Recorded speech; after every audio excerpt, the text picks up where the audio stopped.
And now to this. Donald Trump is the first former president in American history to be federally indicted. Trump made the announcement in a series of social media posts last night.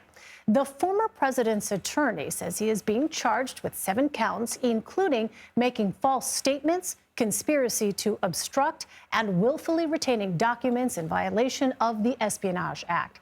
Trump is set to appear in court for his arraignment in Miami on Tuesday.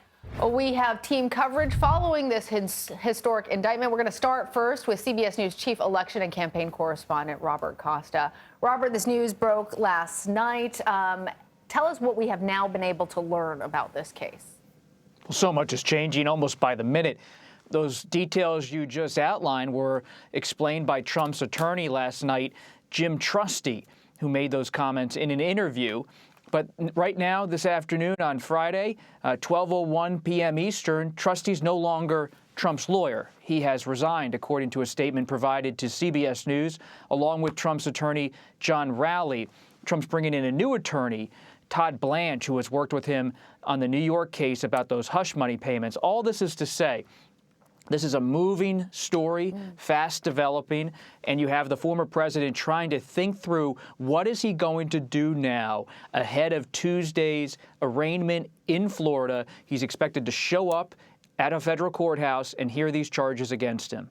And Bob, we have not heard anything yet from the Justice Department, but the former vice president has been vocal. In fact, earlier today, he called out the U.S. Attorney General over the indictment of the former president. Let's listen.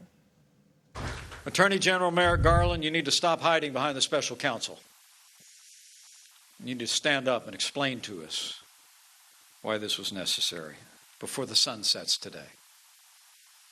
The American people deserve to know the basis of this unprecedented action, and they deserve to know today.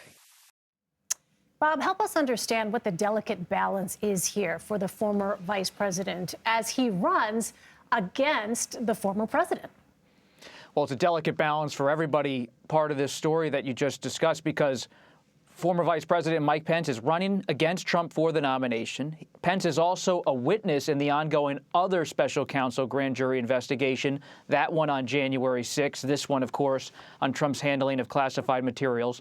And he's part of a Republican Party that is, broadly speaking, frustrated with the Justice Department. They believe it has been politicized in recent years. So they're all navigating these different points as they try to win their own battles politically, assert themselves in the nomination race. Pence is someone who has taken on Trump in recent days with his announcement. He has questioned whether Trump is someone who follows the rule of law, if he's someone who follows the Constitution. He said he was pressured by Trump to overturn the election. He didn't dance around it. He said it explicitly during his announcement speech. Yet today, he's challenging the Justice Department. This is how Republicans are facing political headwinds right now. On one side of the party, they do want to stand with Trump as he battles the Justice Department, but they also are getting increasingly wary of Trump himself and whether he can be their standard bearer. Well, given that, Robert, how's all this playing out on the campaign trail? I've been speaking to voters in recent days, and like all political reporting, sometimes it's anecdotal, sometimes it's data-driven, and many voters I met in Iowa this week said they still like Trump, they support Trump, but that doesn't necessarily mean they're going to vote for Trump. And you are beginning to see Pence attack Trump from the right on policy. And also pay attention to New Jersey Governor Chris Christie, who also got into the race this week with a town hall event in New Hampshire. He's a former U.S. attorney. And based on my conversations with sources close to his campaign, he might be someone to start taking on Trump, legally speaking, as someone who really can say this has gravity, this is serious in terms of what the special counsel is charging Trump with. A lot to watch. Robert Costa, thank you.